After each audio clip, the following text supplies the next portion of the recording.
स्वागत है आपका। चलिए आज हम लोग डिस्कस करेंगे, जैसा कि आप सुनते होंगे कि पार्लियामेंट में बिल पास हो गया। अभी रिसेंट में सुने होंगे कि जैसे कि जो हमारा मनरेगा का जो कानून था उसको बदल के जो है VGGRAM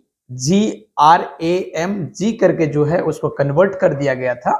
तो ये खबरें आपने सुना ही होगा। तो देखिए, सबसे पहले आज डिस्कस करेंगे कि जो पार्लियामेंट में जो बिल होता है वो कैसे पास होता है, उसको क्या क्या तरीके क्या होते हैं, उन्हीं सब के बारे में आज डिटेल में बात करने वाले हैं। जैसा कि आप तस्वीरों में देख सकते हैं कि ये हमारा जो है ना लोकसभा का एक दृश्य आपको दिख रहा होगा। इसी तरीके से सदन में जो होता है, कितने सदन मतलब जो है ना सदन में आप देखें तो कितने जो है यहाँ पे हिस्से होते हैं। एक को बोलते हैं लोकसभा और दूसरे को बोलते हैं राज्यसभा। ये दो सभाएं होती है और इसमें जो है आप देख सकते हैं यहाँ पे ये दृश्य जो आपको दिखाई दे रहा है ये लोकसभा की है। इस तरीके से हमारे पास एक राज्यसभा है सदस्य, मतलब जो है वो भी एक इसी तरीके का जो है ना सदन है। उसको हम लोग आमतौर पे अपर हाउस बोलते हैं, इसको जो है लोअर हाउस बोलते हैं, लोकसभा को।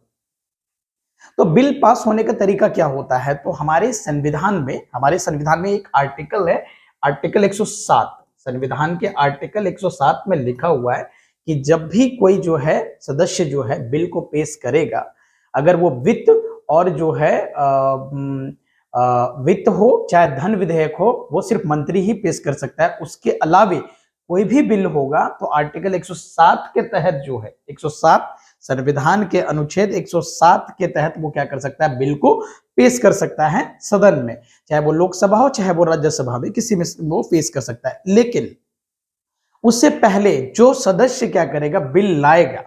अगर कोई भी सदस्य क्या करता है, वो बिल को पेश करता है, उसे एक महीने पहले 1 मंथ यानी कि बिफोर क्या करना पड़ेगा आपको। ये जो हमारे स्पीकर साहब यहाँ पे जो बैठे होते हैं, देखिए यहाँ पे जो स्पीकर साहब बैठे दिखाई दे रहे हैं आपको, उनको क्या करना पड़ता है, सूचना देना पड़ता है 1 महीने पहले।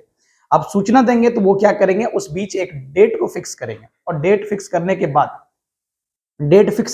क्या करेंगे, वो आपको बताएंगे किस डेट पे आपको बिल लाके पेश करना है। और जब बिल आएगा तो 3 चरणों से बिल गुजरता है।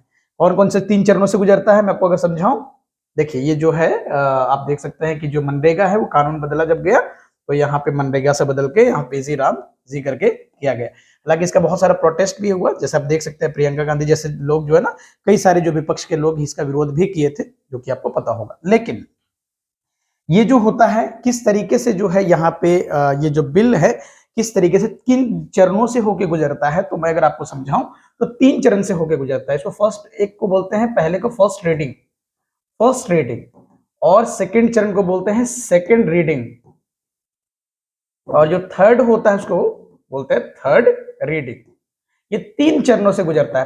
फर्स्ट रीडिंग में क्या होता है, फर्स्ट रीडिंग में जब आपको वो अनुमति दे दी है, स्पीकर बोले कि आप बिल को ला सकते हैं, उसके बाद सबसे पहले क्या होगा, स्पीकर चाहे तो यह सबसे पहले क्या कर सकते हैं, उसको सदन में चर्चा करने के लिए बोल सकते हैं कि भाई जो आपने जो बिल पेश किया है वो देश के हित में है या नहीं, उसके बारे में चर्चा होगी। अगर लगता है स्पीकर को तो वो क्या कर सकते हैं, किसी कमेटी को सौंप भी सकते हैं। कमेटी को सौंपेंगे तो हो सकता है कमेटी वो अपना निर्णय देखी कहां कहां पे क्या गलत है क्या सही, वो सारा चेक करते हैं। और हो सकता है वो पब्लिक रिव्यू के लिए भेज सकता है कि जो कानून आप लाने जा रहे हैं वो देश के हित में है भी या नहीं। ये सारी प्रक्रियाएं होती है। तो इन सब प्रक्रिया, जो फर्स्ट प्रक्रिया होता है, अगर ये जैसे ही अगर कमेटी को दिया तो वो जब अपना रिपोर्ट देता है, तो रिपोर्ट आने के बाद क्या होता है, सदन में चर्चा होता है। सदन में हर एक अनुच्छेद पे, हर एक हिस्से पे क्या होता है, पूरा डिटेल में चर्चाएं होती है। और चर्चा होने के बाद इसके बाद ये आता है सेकेंड रीडिंग की बारी आती है। अब यहाँ पे चर्चा हो गया तो सेकेंड रीडिंग में क्या होता है, इसमें अब संशोधन होगा। संशोधन का क्या मतलब होता है, अमेंड करना, जिसको बोलते हैं सुधार करना। अब उसमें जो चर्चा हुआ, पता चला कि ये सब आर्टिकल्स ठीक नहीं है, ये सारे सेक्शंस अच्छे नहीं है, जो कि देश के हित में नहीं जा सकता है, तो फाइनली क्या होगा, उसको संशोधित किया जाएगा, उसको चेक किया जाएगा।